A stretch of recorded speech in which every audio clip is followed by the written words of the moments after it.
So we've spent a lot of work learning how you add, subtract, and multiply polynomials together. And doing that is basically just doing all those parenthesis operations that we've been practicing forever. But we haven't spent too much time yet on how you divide different polynomials.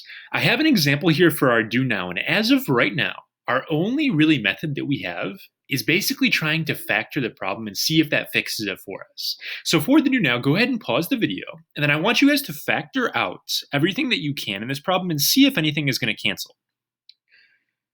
So you should have tried factoring this. Pause the video now and should have your solution. But if you do magic numbers on this guy up here, I'm going to skip the work on that because you guys are quite good at that by now. What you're going to end up finding is that you get x plus 3 and you get a 4x plus 7 as well. So my top is going to factor into these two parentheses. On the bottom, I have my x plus 3, and as luck would have it, oh my goodness, I have a matching x plus 3 on the top and on the bottom, so you are allowed to cancel those out. Your final answer is just the 4x plus 7. Now, you may be wondering when we do problems like this, like, okay, yeah, the parentheses happen to match, that's fine. But what happens if it's not the same thing on the top and the bottom? And the truth is that if that's the case, dividing by factoring just isn't going to help us out. So we need a different method for division that works on every problem, even if it doesn't factor and have something cancel. In order to do that, we're going to have to go back to a skill you guys learned a very long time ago, back in like elementary school. We're going to review how you divide two numbers by hand. Now, you learned this in I don't even know what grade, 4th grade, something like that. And at the time, there are all sorts of different methods that you can use to divide numbers by hand. I'm going to show you guys the classic way that like I was taught when I was in elementary school. Some of you probably recognize this. Maybe you learned it a different way. But the average adult really doesn't know how to divide numbers by hand anymore, that most people don't remember, because how often do you actually have to do that in real life? But let's go ahead and do a little refresher on this and see if you guys can remember how it goes. When you divide by hand, the denominator or the thing you divide by is going to go on the outside of your division box, and then the numerator goes on your inside right here. So you set up a division problem like this. Like I said, there are other methods out there that you might have learned, but this is like the classic approach.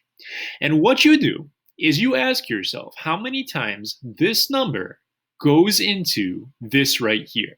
So I would start out with how many times does 8 go into just 6, but it doesn't go into 6. So I take the first two digits. I say how many times does 8 go into a 60?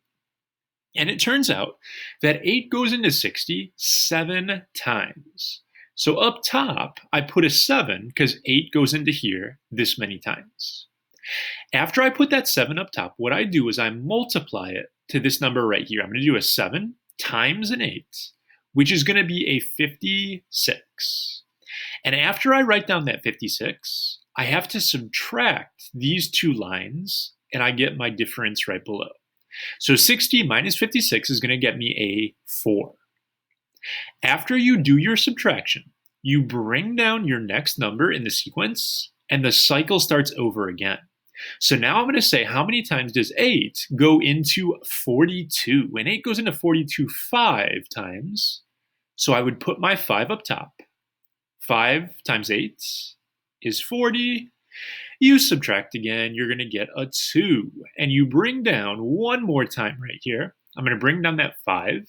8 goes into 25 3 times. 3 times 8 is 24. I subtract and I get 1.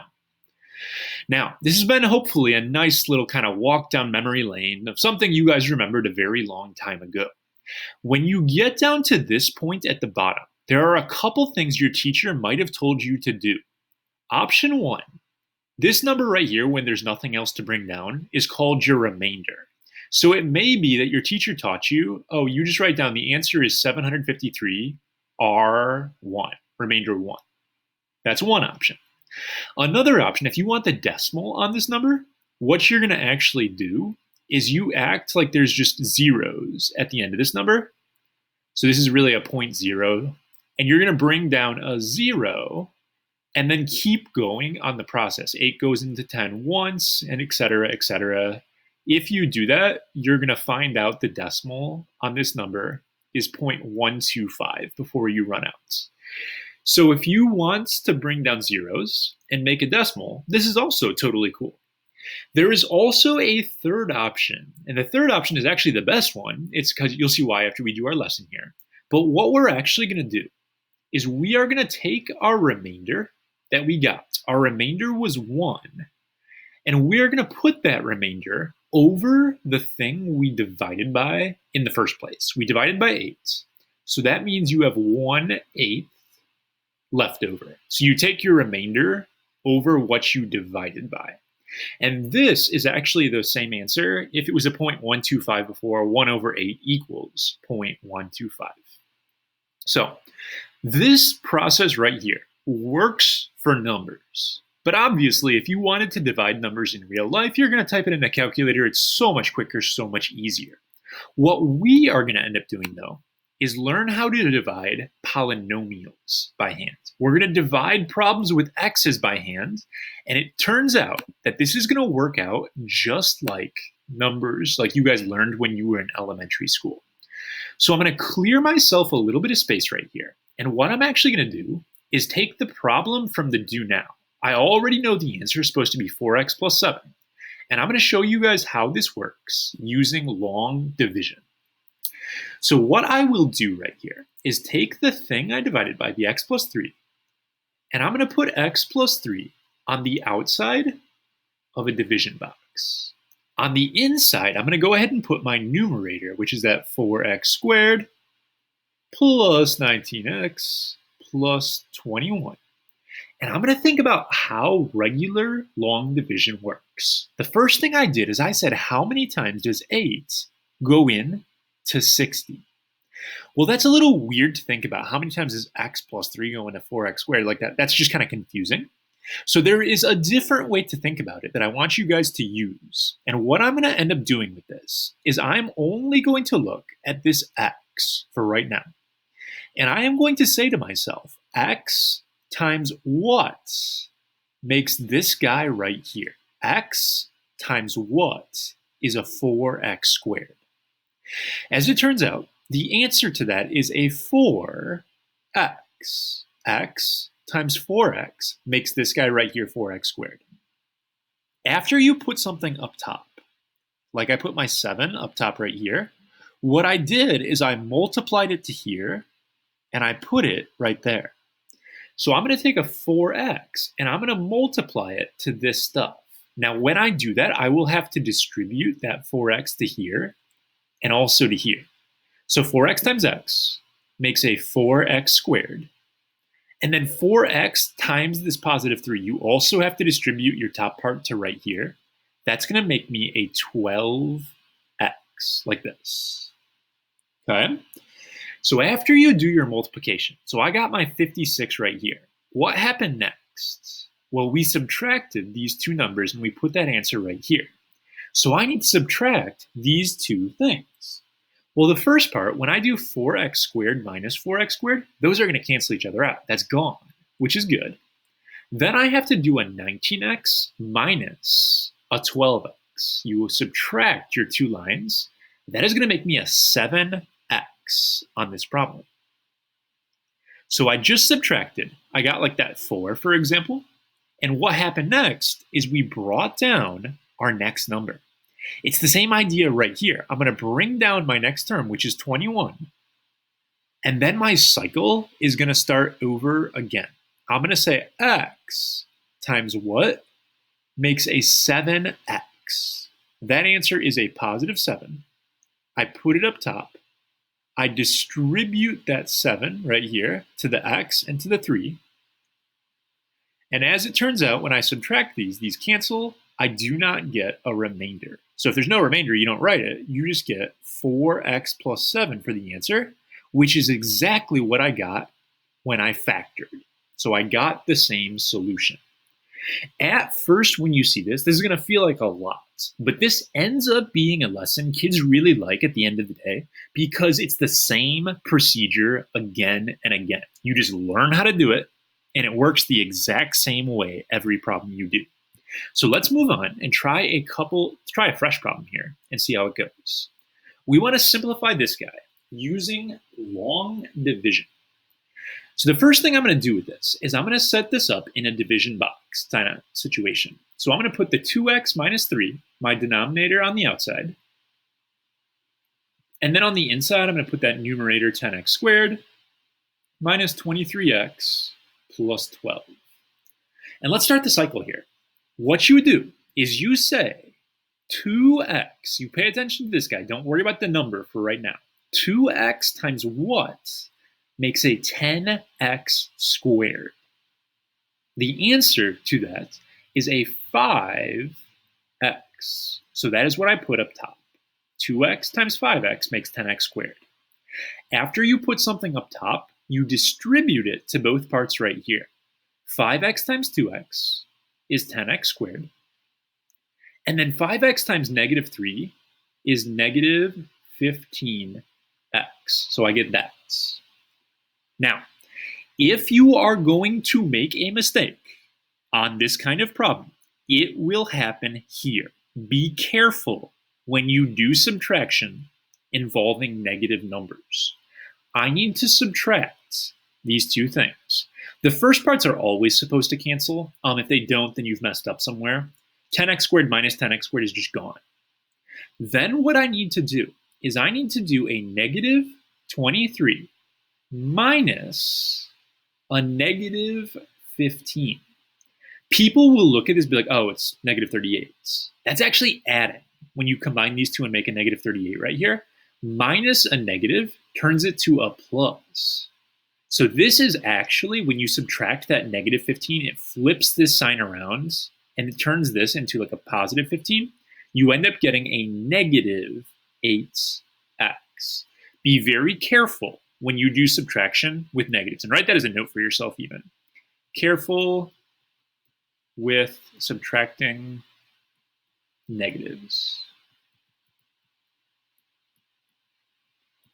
Okay, so we finish up this problem here. I wrote down 5x. Oh, I already did that, sorry. I subtracted. It's time to bring down my next number, which is a positive 12. And then my cycle is going to start over again. So I'm going to say 2x times what makes a negative 8x? That is going to end up being a negative 4. So that goes up top. I distribute my negative 4, both parts. I get negative 8x. I get positive 12. Negative 8 minus negative 8 is negative 8 plus 8. It cancels itself. We get a remainder 0. So the answer to this problem is just 5x minus 4.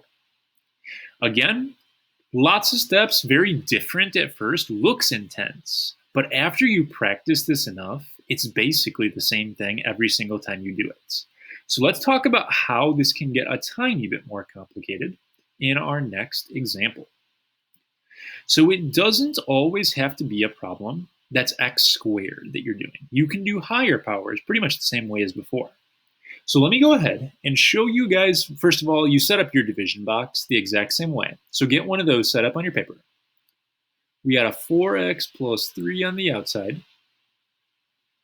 And then my inside is going to go 24x to the third plus 2x squared plus 16x plus 3. So the cycle starts the same way. And if you want to try this one yourself, if you think you got it, you can go ahead and see how far you can get. Maybe check with me each step of the way and pause me. We're going to look at the x parts. 4x times a 6x squared is going to make 24x to the third. So that's my top. I distribute my 6x squared to both of these parts, and I'm going to get 24x to the third, and it's going to be an 18x squared. Gotta subtract these two things. This part cancels like it's supposed to. Remember, you are subtracting here. 2 minus 18 is a negative 16x squared. Time to bring down my next term, which is 16x. And then I'm going to start my cycle over again. 4x times a negative 4x makes this guy right here negative 16x squared. You distribute the negative 4x. I get this, and then negative 4x times 3 is going to be a negative 12x. Going to go ahead and subtract these two things. Remember, you are subtracting a negative, which turns this to a positive. So 16 minus negative 12 is actually positive 28x. Got to bring down my next term. And the cycle happens one more time on this one. So what I'm going to do is I'm going to say 4x times what makes 28x? Well, that's exactly 7. I distribute my 7, 28x plus 21. And when I subtract those two things, this is my first example where I'm going to get a remainder. You end up getting a remainder of a negative 18. So the question becomes, what do you do with your remainder? And we already answered that question way back during our do now on this lesson. When you have, or the first division problem anyway, when we divided these numbers, I told you you can take your remainder. The remainder for the number problem was a 1. And I said what you're allowed to do is you put the 1 over the thing you divided by. This right here is exactly what we're going to do on variable problems. So what I'm going to do then for this example is I am going to take my remainder. My remainder is a negative 18. So I'm going to put negative 18 over the thing that I divided by. And I divided by a 4x plus 3. Now, when you write like a mixed number, like I think we had 753 and 1/8, mixed numbers are weird and I don't like them because this makes it look like when things are next to each other, usually that means multiply. But 753 times an eighth is a smaller number. This is not a multiplication sign when you do a mixed number. Technically, mixed numbers have a plus sign between them. We just don't write it like this. So when you put your remainder as a technicality, you need to put a plus before your remainder. You also, if you wanted to, could have done just a minus and then put 18 instead of a negative 18, and that would be cool too. So that might have sounded a little complicated. Basically, if you have a remainder, you just slap it over the thing you divided by, put it on the end of your answer. So this is the solution to this division problem. All right, so let's try another example here. We're getting closer to the end of this video. I have 2 more problems I want to do with you. So on this next example, there is going to be a point in the problem where you get kind of confused and you're not really sure what's going on. So let me set it up for you, show you where the confusing part is, and then have you try it yourself. If you were to go and set up like your little division right now, x minus 5, then I have 3x to the third minus 80x plus 28 like this. If you start off this problem like normal, you're going to put a 3x squared up top because 3x squared times x makes this. The weird thing is, it doesn't take you long to get to the weird parts. When you do your distributing, these are going to cancel, no big deal. But these don't even match up with each other. You can't combine these because this is squared and this is not. So this is a weird problem that doesn't line up correctly. The reason for that is in the original problem, we skipped a power. We went from a third power to a first power. If you're going to do division, long division stuff, you have to put in zeros for any pieces that are missing. And I'm going to write that down as a note for you guys. Kids forget that all the time, and then they get confused. So when I write down this problem, I'm going to put the x minus 5 like normal on the outside. On the inside, I'm going to go 3x to the third plus a 0x squared because I did not have an x squared on my original problem. Then it goes negative 80x and it goes plus 28. Say I was also missing a regular x and it just had the 28, well then I'd do a 0x as well. You have to remember to put 0 for any missing terms. And then what I want you guys to do is pause me and try this full problem yourself. It works the same now. See if you really are starting to get the idea with this. I'm going to go over it, but I'm going to do it faster on this one. So make sure you've paused me and tried this yourself. All right, so top is 3x squared. I distribute that in. Oops, that's going to be 3x to the third right here. And that's going to be a negative 15x squared for this part. And if you do that, these cancel. 0 minus negative 15 is a positive 15x squared. Got to bring down my next term. X times a 15x is 15x squared. I put that up top. I distributed in 15x squared, and that's going to be a minus 75x. Got to subtract these two things. Careful with your subtraction on the negatives. Negative 80 minus negative 75 is a negative 5x plus 28, and I do the process one more time. Got myself a negative 5, got myself a remainder of 3, and what you do with your remainder is you put a plus, you stick it on the ends, and you put it over the thing that you divide by. So this in red up here is how you would write your answer. Like I said, after you get used to these, as long as you're subtracting carefully, they're not that bad of problems to do. That takes us to our final example of this video here. And what they're going to do in this problem is they tell us that x plus 3 is a factor of this equation. If something is a factor, it means that it goes in evenly. In other words, there is no remainder. So basically, in this problem, they're telling us straight up, hey, x plus 3, it's going to go into this thing evenly, and if you divide it, there will not be a remainder. That is a helpful tip for us on this problem because it tells us if we do division, the problem is going to work out nicely. So I'm going to take the factor, the thing that they promised goes into my equation. And then I'm going to write my equation on the inside here. And you can go ahead, rush ahead and do this yourself, pause me and get yourself a division solution on this example here. So we're just going to do regular polynomial division. They told us there should be no remainder. So if I did this right, I should get a remainder of 0. So as I'm going here, it looks like I am in fact going to get a remainder of 0. So I'm going to have a 4x plus 12 with remainder 0. If the remainder is 0, I don't even have to write anything over here. You just write down your answer and you're good. So what does this do for us? How does this help us answer the question? I took this guy right here and I divided it by this part on the outside. I divided by this. And I got this as my answer. What that tells me is that if I multiply these two things together, the two things in the green boxes here, if I multiply this and this, I'm going to get back to where I started right here. So this crazy problem right here, if I were to try all those factoring tricks that I taught you a few videos back, none of them work on this problem.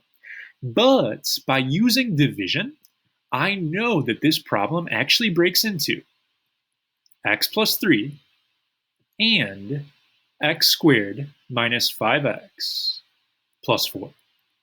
So if you divide and you get no remainder, you can just take these two things and multiply it to get back to here. So this blue problem breaks down into these two green pieces right here.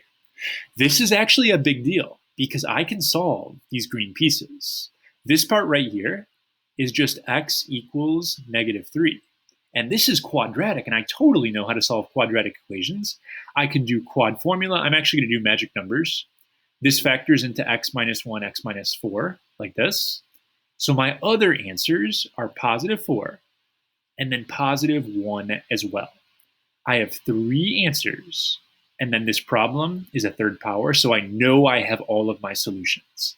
I want to emphasize this is a really important, really big deal. I didn't know how to solve this blue problem up here. Didn't have the skills to do it. But if you can find one parenthesis that goes into your equation, what you can do is you can use division to break the problem down into something you can handle. So how you actually figure out this parenthesis Right now, that's like beyond what you need to worry about. How'd they come up with that parenthesis in the first place? Don't worry about it. But what you need to understand is that if you do have a mini parenthesis that goes into it, you can divide to break down the problem and then solve it from there.